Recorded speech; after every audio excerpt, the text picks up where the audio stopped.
Bom, doutor, mais uma vez, bem-vindo, viu? Obrigado. Ainda mais para a gente falar sobre um assunto tão sério. Hoje vamos desmistificar a falha na hora H. E a gente comentava no intervalo o quanto que a maior parte dos homens, quando isso acontece, se sente péssimo. Como se isso só tivesse acontecido no mundo com ele, né? Kátia, isso é comum. A reação do homem, primeiro, é de negar. Você fala, pô, não aconteceu, aconteceu.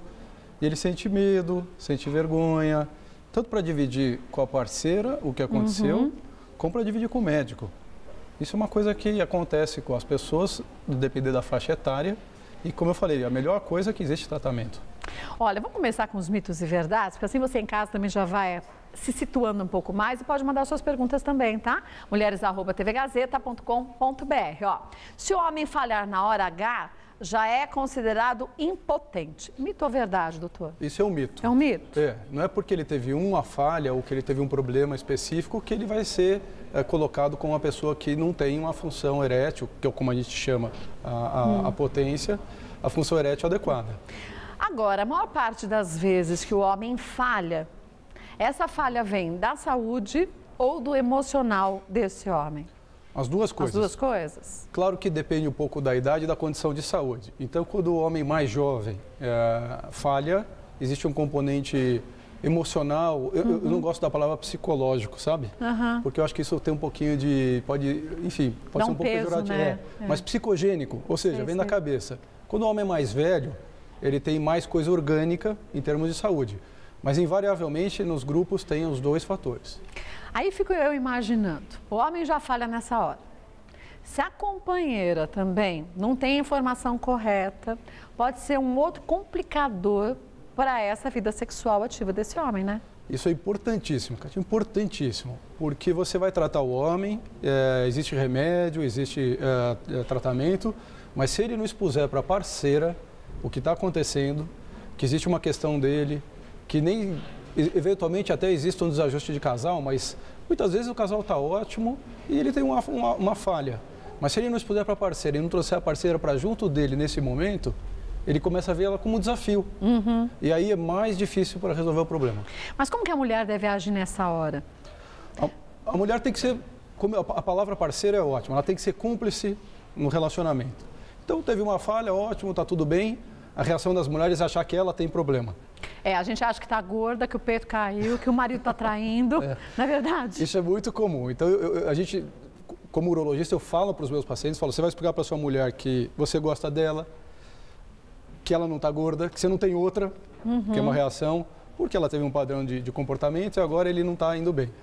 E aí ele passa a ver a mulher não como um desafio, mas como uma cúmplice, como uma parceira. E a mulher, claro, tem que estar junto para entender que isso é uma coisa que pode acontecer com os homens e não quer dizer que ele tenha desinteresse. E acontecem com muitas mulheres, de uma forma diferente. A mulher não fica lubrificada, a mulher não consegue estar presente nessa relação sexual, mas para o homem é muito mais evidente do que para a mulher, né? Evidente assim, fisicamente, visualmente. Claro, né? O homem, uma coisa simples de falar é que o homem tem um botão liga e desliga para o sexo, né? É mais ou menos assim. A mulher não tem, né? Eu brinco que a mulher antigamente a carro álcool e tinha que ligar no inverno, você gira, vai esquentar o motor. Demora, né? Então é isso. Mas a mulher também tem que ter o momento dela, claro. Sim. Bom, vamos ver mais um mito ou verdade? O próximo. A idade influencia diretamente na impotência. Isso é verdade. É verdade. O envelhecimento leva a alterações tanto na irrigação do pênis, lembrar que a ereção é um fenômeno que envolve a ação de nervos e de sangue. Então, nervos, eles liberam mediadores químicos, veio o estímulo para o homem, libera mediador químico, vai desde o cérebro, pela espinha até o pênis, ele atua sobre os vasos, enche de sangue e aí tem ereção. Com o envelhecimento, você tem alteração no fluxo das artérias dos homens, você pode também ter alteração na qualidade dos tecidos do pênis, e uma coisa importante é que a vida do homem muda. Então, não é só biológico que eu estou falando, mas ele tem novos valores de ambição, de trabalho, de beleza, relacionamento. E mesmo a relação do casal é diferente. O homem mais maduro, ele quer mais qualidade do que quantidade. Então, pela via biológica, pela via social, verdade. É uma verdade. Ao mesmo tempo, a gente vê que homens que têm uma vida mais saudável, com alimentação adequada, não o sedentarismo, né? O homem que faz uma atividade física, ele também consegue reverter esses momentos, né, de dificuldade de ereção de uma forma muito mais fácil, né? É mais fácil. Você tem coisas que são inimigas da ereção. Então, obesidade, hipertensão, comportamento de tabagismo, álcool, droga, sedentarismo, colesterol. Então, são coisas que vão contra. Se o homem ele tem uma vida mais saudável do ponto de vista de atividade, de hábitos de vida saudáveis, ele tem menos efeito da idade e das próprias doenças que vem com o tempo. Mais saudável, né? Mais saudável. Vamos ver mais um mito, verdade? Vasectomia causa impotência. Muitos homens têm medo de fazer a vasectomia justamente por esse motivo, né? Tem um band-aidzinho. Olha lá, tem até verdade. É um mito ou uma verdade? Isso é um mito. Mito? Não tem nada a ver com a vasectomia. O que ela faz é o seguinte, no sêmen, né, no ejaculado do homem, você tem espermatozoide, a gente tem líquido de próstata, de vesícula seminal. O volume que o espermatozoide ocupa no ejaculado é muito pequeno. E a vasectomia, ela simplesmente interrompe o canal que leva o espermatozoide do testículo por ejaculado. O homem continua ejaculando. Normalmente. As pessoas acham que não ejacula. Não, ejacula sim. O líquido é igualzinho, só que não tem espermatozoide, que é uma quantidade muito pequenininha no volume. Ou seja, no dia a dia não se percebe nada, não se muda nada, não causa impotência. É verdade que muitos homens, quando fazem a vasectomia, passam a ter uma vida sexual, parece que muito mais tranquila, porque sabe que não podem engravidar a parceira, seja esse homem de uma relação estável ou um homem solteiro que não quer ter relação fixa? À medida que o homem resolve fazer a vasectomia, ele toma para si mesmo uma postura mediante ter filhos, e isso dá mais liberdade. Muitas vezes no relacionamento a esposa não pode tomar algum remédio anticoncepcional, tem que usar preservativo, que muita gente não gosta. Então dá mais liberdade para o homem. Isso é uma verdade. O homem fica mais à vontade, assim. Vamos ver mais um mito ou verdade? O próximo qual é? Problemas emocionais e hipertensão podem influenciar na ereção. Verdade. Verdade, né? É verdade. Nós falamos sobre isso. Então, atividades como estresse, muita preocupação, ansiedade, seja na própria relação ou de outras coisas, realmente podem prejudicar. Então, são problemas emocionais. O desajuste do casamento pode prejudicar o da parceira. Hipertensão, colesterol, diabetes são coisas que atrapalham a ereção.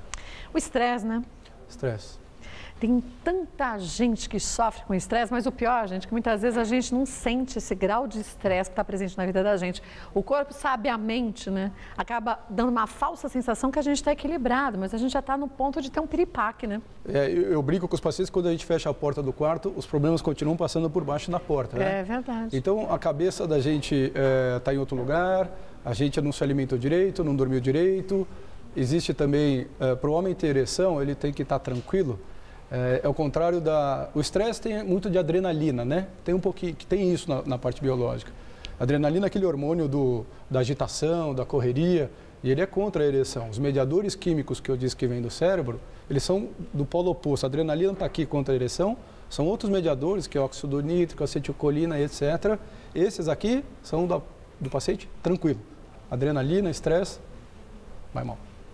E aí, se o homem já tem um estresse extremamente excessivo, falha na hora H, esse estresse aumenta e essa falta de ereção também, consequentemente, né? Ele fica com aquilo na cabeça, já está cheio de problema, ele vai para a próxima relação lembrando da última, aquela história da esposa, muitas vezes ele não quer ou ele se retrai com medo de falhar, isso é muito comum. O homem, se conversar com ele, ele até quer, mas ele não vai porque ele acha que ele vai falhar. Por medo, né? Por medo. Aí fala, puxa, mas faz tempo que eu não vou, mas aí não vou procurar minha esposa. Então ele também vai na obrigação. Se eu não sentar e conversar, não se resolve, né? Temos algumas dúvidas que chegaram. Vamos ver a primeira delas? Olha, Ricardo de São Paulo, toma estimulante sexual com frequência e sem prescrição médica. Acho que isso não faz mal, pois ainda não percebi nenhum efeito colateral. Estou correto? Está correto, Ricardo, doutor? De forma alguma, de forma alguma. Não pode usar a medicação sem uma avaliação de algum médico. Muitas vezes você não percebe que isso faz mal, mas faz mal. Existem contraindicações de você misturar a medicação. Então, medicações, alguma procuração, como Sustrate, Isocordil, não pode de forma alguma ser tomada com esses remédios para melhorar a atividade sexual, porque realmente a coisa pode dar um problema grave. E como a gente estava falando aqui, muitas vezes ele usou E não é porque ele usou que você não pode também usar a medicação como médico, mas de forma correta. Quer dizer, existe espaço para medicação, mesmo em quem usou e não funcionou, ele acha que não faz mal, mas pode fazer. E a gente sabe de alguns casos, tudo bem, não são assim tão fáceis de serem vistos, mas de homens que consumiram esses estimulantes sexuais, tinham problemas cardíacos e não sabiam e morrem justamente no ato sexual, né? Exatamente. Esses remédios, eles têm um efeito na pressão arterial do homem. Se você toma um remédio para a pressão desses que eu citei, como isocordil, eles também têm alteração nas coronárias, aí a soma dos dois faz a pressão cair e daí um evento cardiovascular que pode ser fatal. Então, Ricardo, busque uma orientação médica. Não tem que ter vergonha disso não, viu? Vergonha a gente tem que ter quando a gente sabe que tem um problema e não vai buscar uma solução, não é? É verdade. Um beijo para você. Vamos ver mais uma dúvida que surgiu? Aqui do Marcos de Louveira. A disfunção pode ser consequência de alguma outra doença? Tenho complicações cardíacas, estou sofrendo com a falha na hora H frequentemente. Isso está me preocupando. Sem dúvida, sem dúvida. Homens que têm alteração do coração, que já tiveram infarto, já tiveram derrame, lembrar que a ereção é um fenômeno que passa pelo sangue, né, por encher o pênis de sangue. Então, se você já teve alguma alteração dessa, você tem mais risco de ter ereção. Existem outras doenças também que são importantes, por exemplo, o diabetes é importante.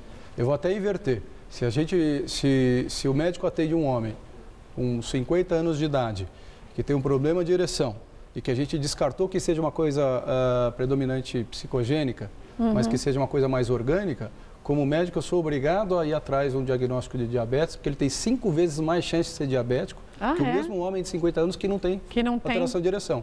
Puxa. Então, a história de conversar com o médico não é só para ser tratado, mas porque tem doenças que estão relacionadas a isso, e aí cabe ao médico fazer essa avaliação. E caso tenha tentado, via medicamento, reverter essa situação, não tenha conseguido obter sucesso, tem as próteses também, né, doutor? Que também são indicadas, né? Então, quando você faz um tratamento, usa a medicação, que é a primeira escolha. Graças a Deus, hoje tem uma medicação, antigamente não tinha. Então, você tem medicação oral, você tem algumas medicações até injetáveis, que são para paciente especificamente. Como quem usa insulina, existe uma medicação injetável. E quando não funciona isso, o terceiro passo é cirúrgico, que são as próteses, que é para substituir o tecido que não funciona mais.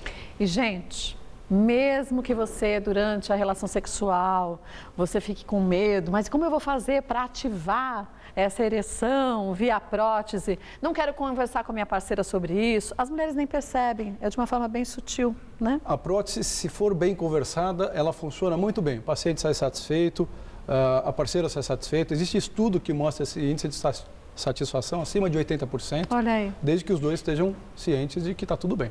Olha, faça o seguinte, você é homem que tem esse problema, você é mulher que sabe que seu marido, seu namorado está passando por isso, busque uma ajuda médica, até que você vá antes conversar com o urologista para saber até de que forma abordar isso com o seu marido. Isso não é problema não, gente, isso é buscar uma solução. Dr. Marcos Lucon, que é urologista, claro que volta mais vezes ao programa, querendo sugerir alguns temas, fique à vontade, mulheres@tvgazeta.com.br. Obrigada, doutor, Obrigado. pelos esclarecimentos, viu? Obrigado.